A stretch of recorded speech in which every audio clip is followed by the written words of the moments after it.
Hey guys, today we're going to talk about mixing templates, or should I say tracking templates, depending on how you want to work.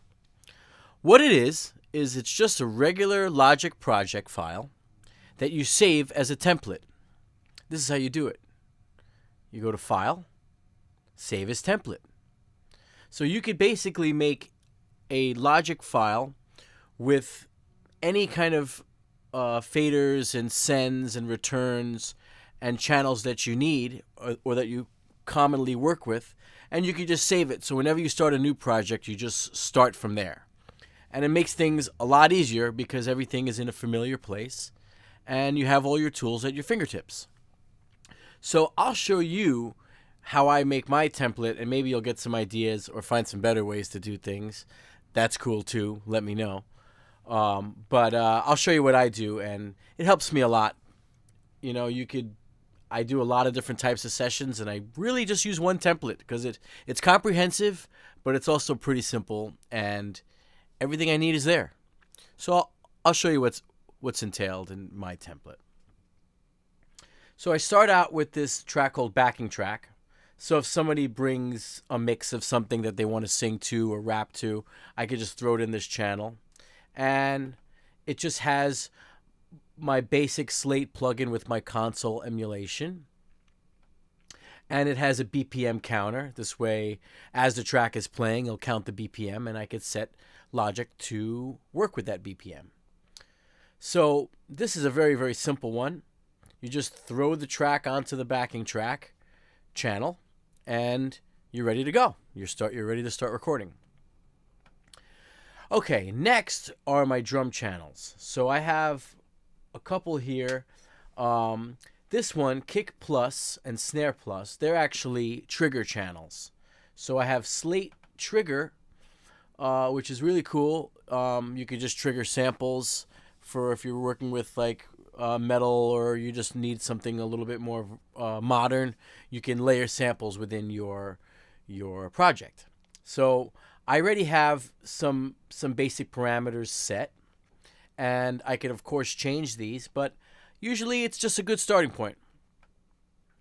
And then after trigger, I have my virtual mix rack, which is basically mainly the only thing that's on each channel in my template.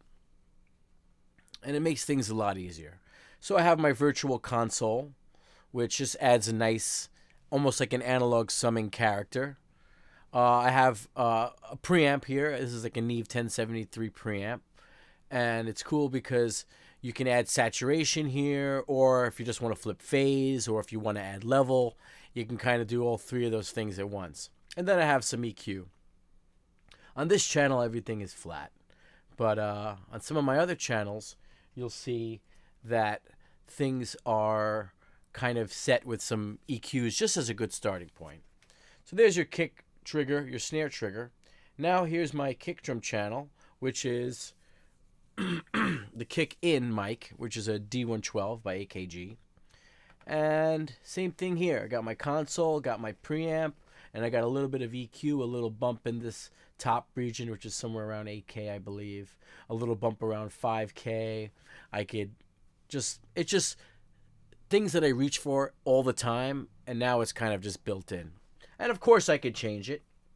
And these plugins are non-destructive, which means that you're monitoring through them, but you're not printing these sounds. So you can change them on the fly.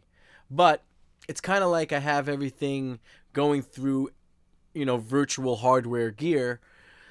So if I want to print something, or if I want to get the sound, it's already there. It's not like I have this big, okay, I have a recording phase and a big, mixing phase. It's kind of, I'm already mixing from the get-go. And these plugins have zero latency, so you could track through them no problem, which is cool. Just makes things way easy. So there's my kick channel. And then I have a sub kick, which is a Yamaha sub kick. And this just has a little more stuff. Same basic stuff. And then I just added a little compressor just because sometimes you want to get the low end a little bit more focused, and a compressor will do that for you. Then we have the snare channel, which is My regular old strip. It's pretty similar. It's pretty simple. I could add a little top to the snare if I need. And then I have a compression. I should have mentioned that on the kick as well. But I have a little compression here. It's the same compressor. This is the stock Logic compressor, the VCA, like an SSL type. And I know that sometimes if I need a little compression, I just like this one. It sounds good. It's not super. It doesn't have a lot of character, but it just does the job. I usually keep a slow attack and a fastish release. This way we can let the initial transient come through, and then you can kind of bring up all the nice, lovely stuff behind it, like the resonance. And it's very simple. I just turn it on when I need it. And then I have a bottom snare mic, which doesn't really get much use, but sometimes you need it. And then I have a gate on it, just in case I need to clean up some of the kick bleed or something. And stock Logic gate actually works great for this purpose, but we'll go to the tom tracks now. And tom tracks have basically the same thing, a little compression. But for tom gates, I like using slate trigger. I find it to be one of the best gates out there. It's and the way that you set it up is you just turn on the gate function. It's going to be visual, so you'll see your transients come through. Anything that is above these lines will get processed. Everything that is below these lines, like the bleed, will just get muted. And the way you set that is you take this mix knob and you just bring it 100% to the left, which is 0, which means that you're only hearing the natural sound. As opposed to when you have the trigger here, it's 100% to the right, which means it's only a triggered sound, only a sample. So these gates work great, and you could track through them, and they're very simple, and I just find it just works almost flawlessly. Then for overheads, I have my regular Neve strip here, and I have an auto align plugin. Now what this does is it processes the signals from the two channels, which is a ride channel and a mic over the ride and a mic over the hats. Just the regular overhead channels. And if they're out of phase, they're going to cancel frequencies and they're going to sound thin. So if you use this this align plugin, it makes a difference. So all you do is you just play it and you analyze. It takes literally like 5 seconds or less, and it will fix some phase issues. So once you have the phase right on these channels, then you can go to your individual mic channels, like my kick channel, and I could flip this button and see how it sounds, see if it sounds better, see if it sounds worse, and it just makes it easy. Okay, then I have some room mics. This is a AKG Perception 400 for the mono room, and then I have a Nady ribbon for the stereo room. So what I'm doing is I'm running these in mid-side. So I just take the same channel, I copy it over to another, I pan them hard left, hard right, and then I just flip the phase on one of the channels, and you get this kind of like stereo spread that you can control with the faders, and it's nice. Then I have these drum rooms going to a room bus, so this way I can just control the overall level of the room sound that I want to bring into the mix. Then I have this bus called the Magic Bus, and it's a lot of people do it. It's just a bus where you could send anything to it and you could add some compression. So I mainly just use this for snare, and I take the snare channel and I send it to a, I believe, let me see, is it a post fader send? I believe it is yes, it's a post fader send. So I could send as much of the snare drum as I want to this Magic Bus, and I can compress it and add some reverb if that's what you want to do. So it works great. Then here's the bass channels. Pretty simple. I have a DI and I have a mic'd cab and basic regular old channel strip that I use every day. And then we have a lot of sends here. These are the sends, and you can see they're all kind of in the same place. Bus 1 is for my headphone boxes when people are tracking, so they could monitor themselves and all the instruments that they are playing to. Bus 2 is a hall reverb. Bus 3 is a plate reverb. Bus 4 is a delay, and bus 5 in this case is a chorus. So, or a mod effects channel, which we'll get into in a second. And then for the guitars, I just have bus 10 in its place, which is a spring reverb. So you can add these as you need. So for my guitar channels, I have a DI channel, which I just take clean just as a fail-safe, or if I want to use bias by Positive Grid or any amp simulator, I can just throw it on there and have another channel to blend in.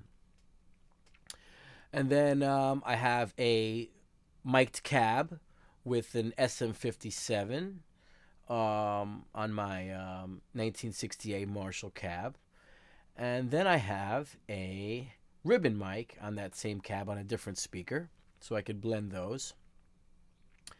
And then I have the, I'm hiding some of the other channels here. I have a guitar B, and I have a guitar C, and a guitar D. This I just keep it for simplicity's sake when I'm tracking two different guitar players. All their stuff, all the ins and outs are routed, and it just makes things a little bit easier. Then I have a solo channels, solo DI 57 ribbon, so when guys and gals want to play guitar solos, they can. I have a keys channel. I have a vocal channel.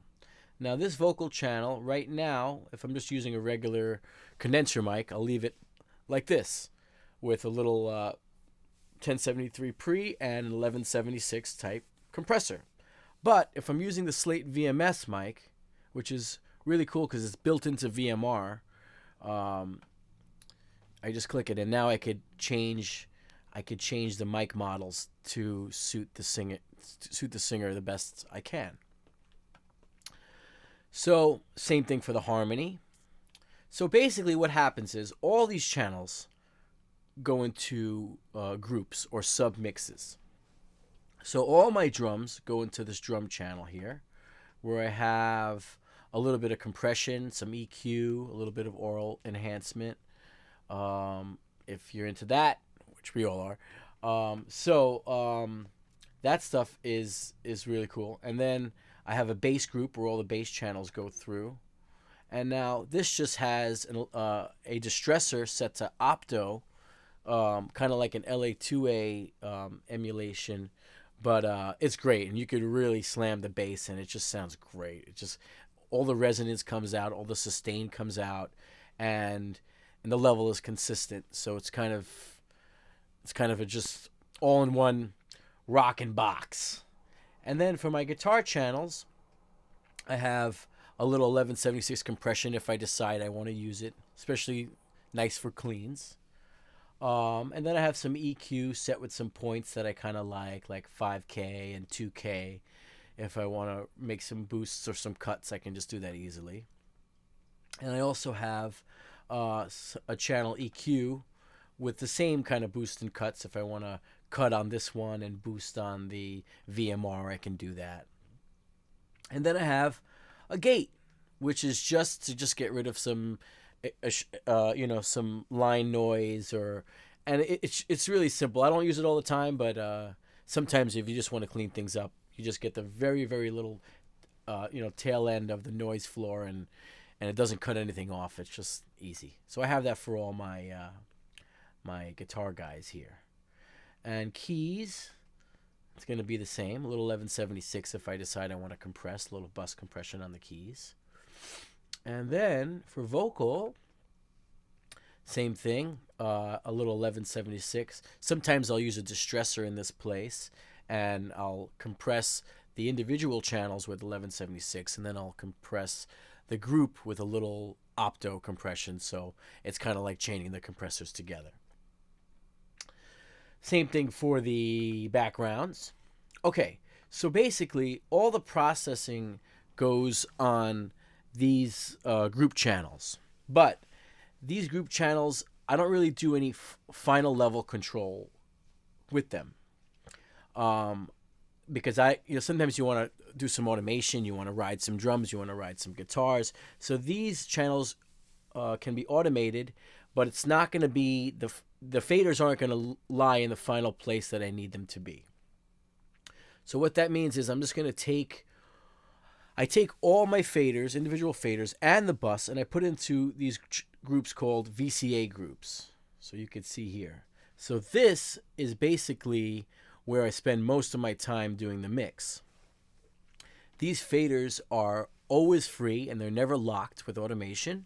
So I could, like, if things start getting a little too loud, I could just grab them all, and I can just, pull them down.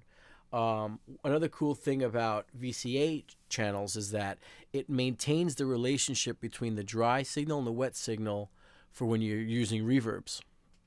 So if I have a vocal and I like where the reverb level is set, but I just want to bring up the vocals, I could just bring this up here. And it'll maintain the relationship between the wet and dry signal. If I moved it here in the group, it would just bring up the dry signal, so your reverb will kind of get a little less wet. So the VCA strips are really, really cool for that because you can just get the sound you want and just use this for leveling. So each one of these buses is going to these effects returns, like we said before. So I'm just using the stock Logic plugins, and they're great. Space Designer. So I have my hall. Because this is a return, I keep the reverb 100% wet. I keep the dry off, and this way these channels are strictly just for the effects. So I have a hall, I have a plate, I have a drum verb, I have a spring verb, I have a delay, I have a stereo delay, and then I have a chorus or a mod effects channel. So if I want to add a flanger or a phaser or a rotor cabinet or something, I could just add the plug in here. And then I have just the regular console emulation. And I should mention that these console emulations are grouped. This is the way the plugins work. You could set them to a group. So I have everything set to group 1. So whatever I change on one of these instances of the VCC, the virtual channel, it's going to change globally. So it's basically like working. It's getting a coherent sound for a desk. So I have it set to SSL E, which I really love. I think it's like, it just has a nice hi-fi sound. It's bright. It's not too colored, but it just gives it a nice sound. And then there's plenty of other ones. There's the Brit End, which has a lot of color and has a lot of low end response. It sounds great, and you can use that to the API USA, which is has a nice forward mid-range sound. The Brit 4K, it's kind of like a little bit, to me it's a little bit more of a lo-fi sound, but it sounds great. And then the Trident, which is nice and pretty transparent, and the RC Tube, which has a nice color. So you can choose what you want. Basically what happens is all these virtual channels, they go into the 2-bus, which has the virtual mix bus. So this is basically the master for all those virtual channels. And this is the 2-bus. This is my 2-bus tracking, which means that whatever I have on here is not going to add latency. So I just have the virtual console. I have a little bit of the aural exciter. I have a little EQ if I want to do a little bump on the top. And then I have this New York virtual tube collection by Steven Slate, which just adds some harmonics, and it sounds great. It just gels a mix. It's actually a Steven Slate trick he showed everybody, and it makes sense. It sounds great. So once I have the mix where I feel it's in a comfortable place and I'm ready to do my final tweaks, I'll go into my channel strip settings here, and I just make a preset. And here I have one called Slate 2 Bus.